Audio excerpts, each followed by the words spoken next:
Bonjour à tous, j'espère que vous allez bien. Alors aujourd'hui je vous retrouve pour une vidéo qui va probablement être beaucoup plus informative que d'habitude, même si j'essaye que mes vidéos soient informatives.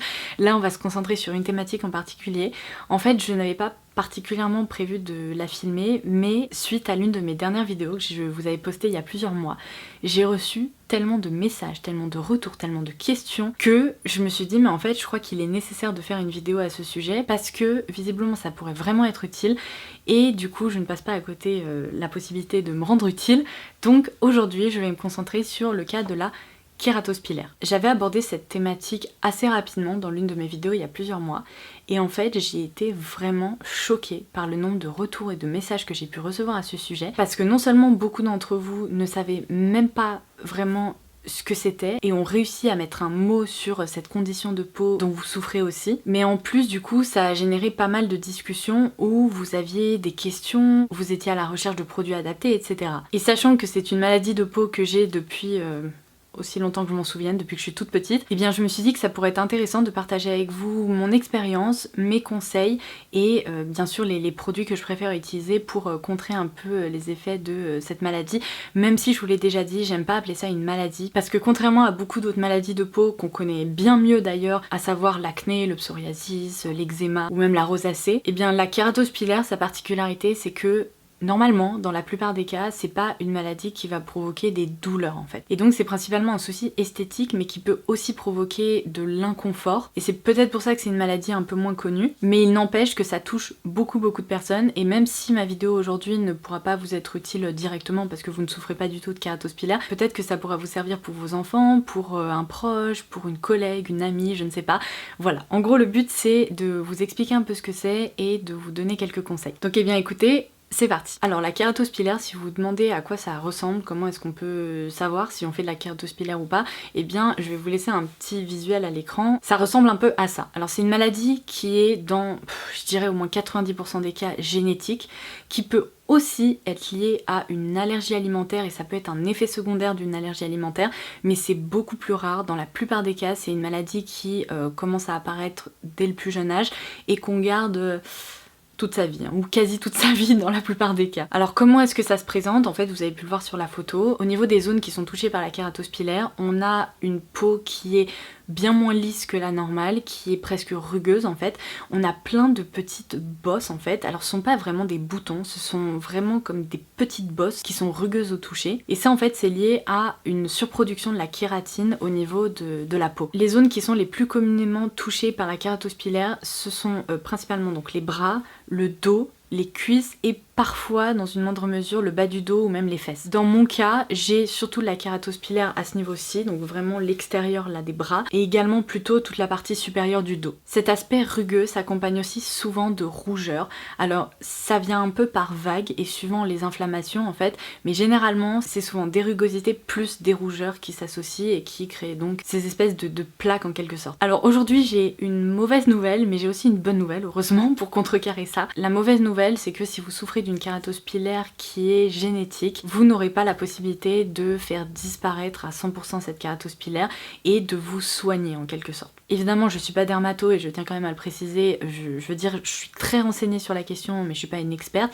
mais il n'empêche que j'ai vu beaucoup de dermatos à ce sujet et tous s'accordent pour dire que la kératose pilaire c'est vraiment une condition de peau qu'on va pouvoir améliorer et traiter mais qu'on pourra pas soigner. Non seulement parce qu'il n'existe pas de traitement médicamenteux à ce jour, mais aussi sincèrement parce que même s'il existait un traitement médicamenteux, je ne sais même pas si je le prendrais, dans le sens où les médicaments ça provoque toujours des effets secondaires et sachant que c'est pas une maladie qui provoque des douleurs absolument atroces, et bien je pense que j'aurais pas envie de prendre de risques et de soigner ma kératose pilaire en me créant de nouveaux problèmes. Vous voyez ce que je veux dire? Du coup c'est pour ça que dans tous les cas je préférais toujours l'option la plus douce, à savoir la traiter plutôt que de venir avec mes armes pour la soigner en fait. Et du coup de ça en découle ma bonne nouvelle, à savoir que même si vous pourrez pas soigner votre kératose pilaire, il y a quand même pas mal de petits gestes à adopter au quotidien et j'ai aussi des conseils à partager avec vous pour rendre cette kératose pilaire plus confortable et également améliorer l'aspect à la fois esthétique de la peau et la douceur de la peau. Alors je commence par mon premier conseil. En fait quand on a la peau rugueuse, la première réaction qu'on a, et c'est la réaction que j'ai eue quand j'étais plus jeune, c'est de se dire on va gommer tout ça avec un truc bien abrasif de façon à lisser la peau et la rendre toute douce. J'ai envie de vous dire, alerte générale, ne faites surtout pas ça, mais vraiment surtout pas ça, parce que la kératospilaire ça touche principalement des types de peau qui sont plutôt sèches et même sensibles. Et si vous commencez à sortir l'artillerie lourde, tout ce que vous allez gagner, c'est peut-être que vous allez réussir à améliorer l'aspect rugueux de la peau, mais seulement ça va provoquer une inflammation tellement importante que la peau va se défendre et va recréer encore plus de kératine derrière. Donc en fait c'est le serpent qui se mord la queue. Non seulement ça va vous provoquer encore plus d'inconfort, mais en plus ça solutionnera pas du tout votre problème. Donc en gros tout ce qui est gommage à base de noyaux d'abricot qui vont venir créer des micro-coupures au niveau de la peau, ou alors de sel marin ou de gros grains ou que sais-je, mais abandonnez tout de suite cette idée parce que je vais vous dire, le sel marin j'ai déjà essayé avec ma peau sensible, c'est absolument dramatique, ça me crée des plaques rouges qui commencent presque à me démanger, mais vous n'avez pas idée. Quand vous faites de la kératospilaire, il va falloir favoriser l'hydratation évidemment, parce que l'hydratation va vraiment jouer pour retenir l'humidité au niveau de la peau et du coup va commencer à vraiment lisser la peau.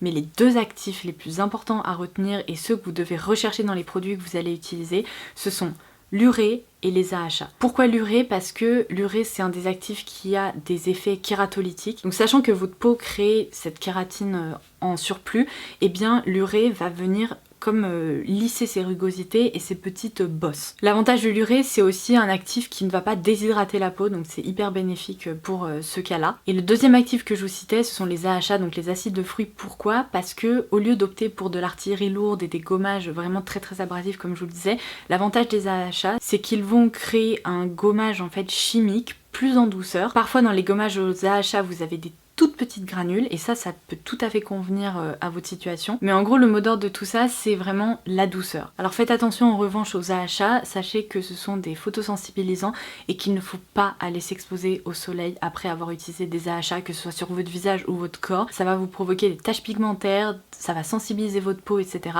Donc moi ce que je vous conseille concernant les AHA, c'est de vous en servir principalement le soir, comme ça au moins vous évitez tout problème et votre peau aura le temps de bénéficier un peu des bénéfices des AHA sans risquer quoi que ce soit si jamais vous sortez au soleil la journée. Alors maintenant je vais vous citer les produits que moi j'utilise et que j'adore. Ils seront bien sûr listés en barre d'infos ci-dessous.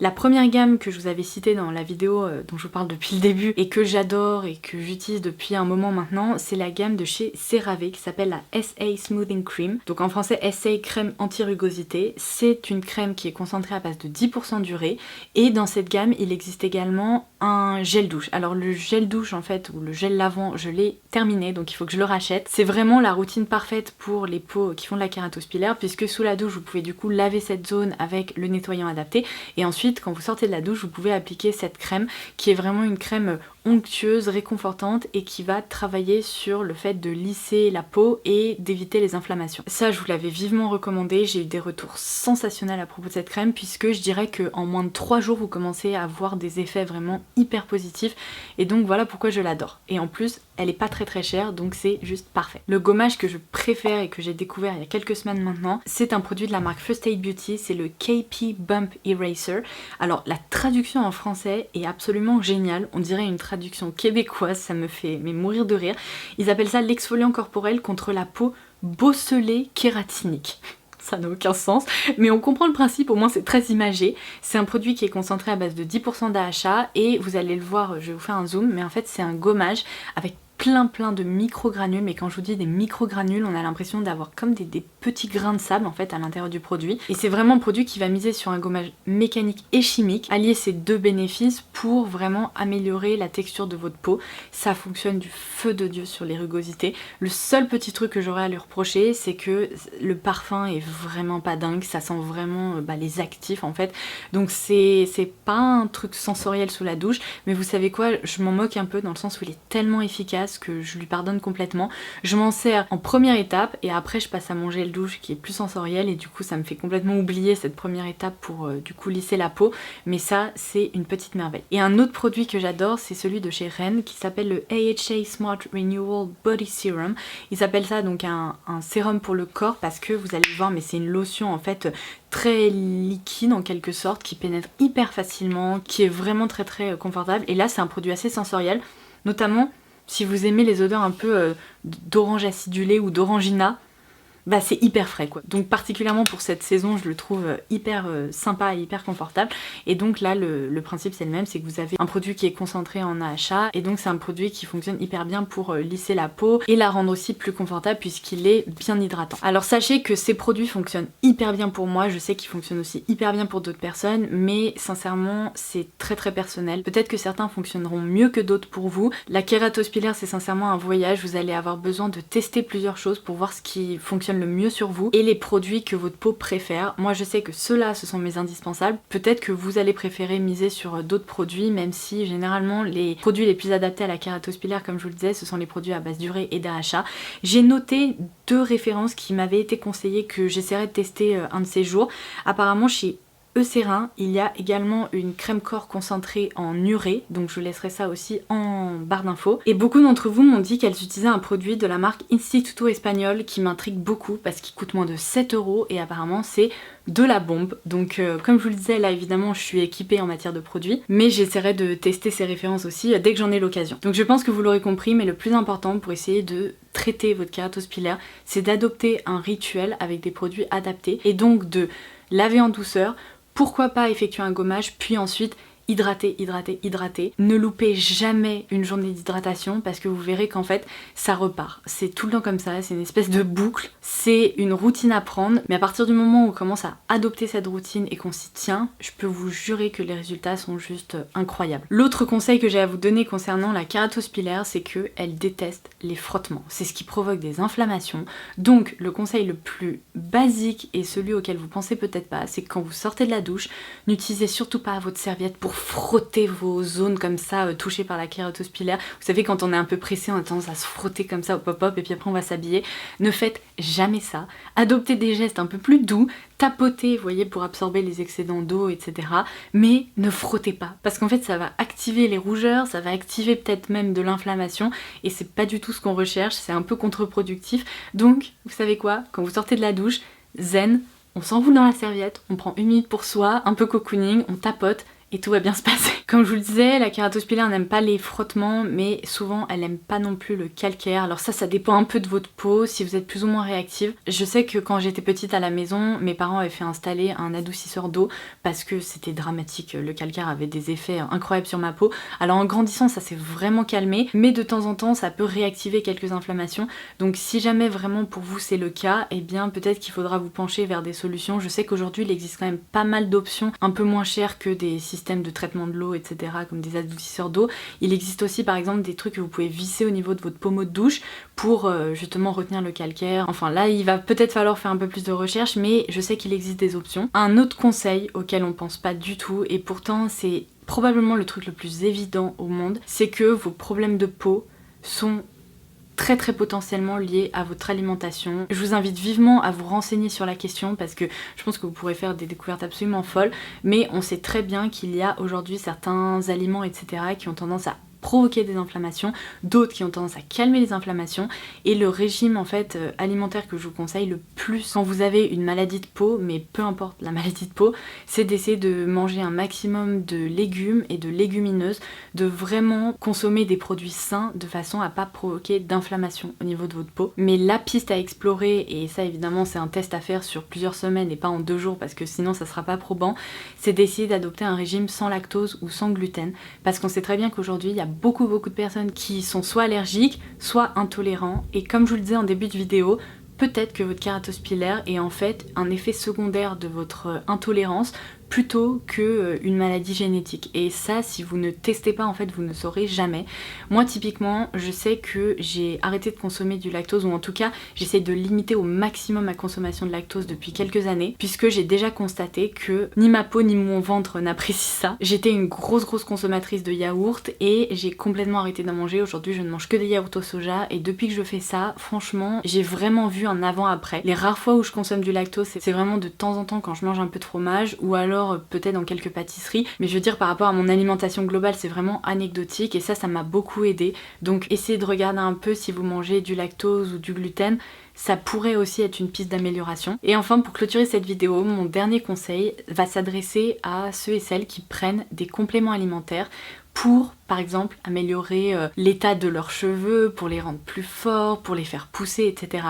Si jamais vous supplémentez comme ça et que vous prenez des compléments alimentaires à base de kératine et que vous faites de la kératospilaire, mais arrêtez tout de suite, c'est dramatique puisque, comme je vous le disais en début de vidéo, la kératospilaire c'est lié à une surproduction de kératine par votre corps. Donc je vous laisse imaginer les effets que ça peut avoir de prendre en plus de ça des compléments alimentaires à base de kératine.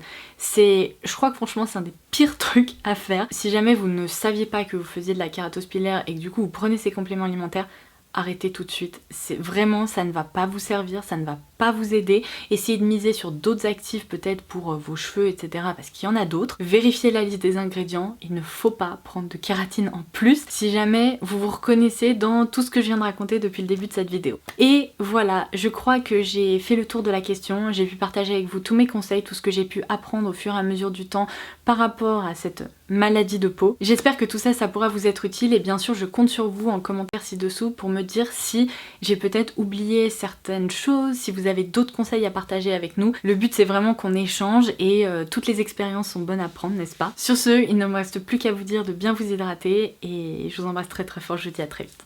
Bye bye!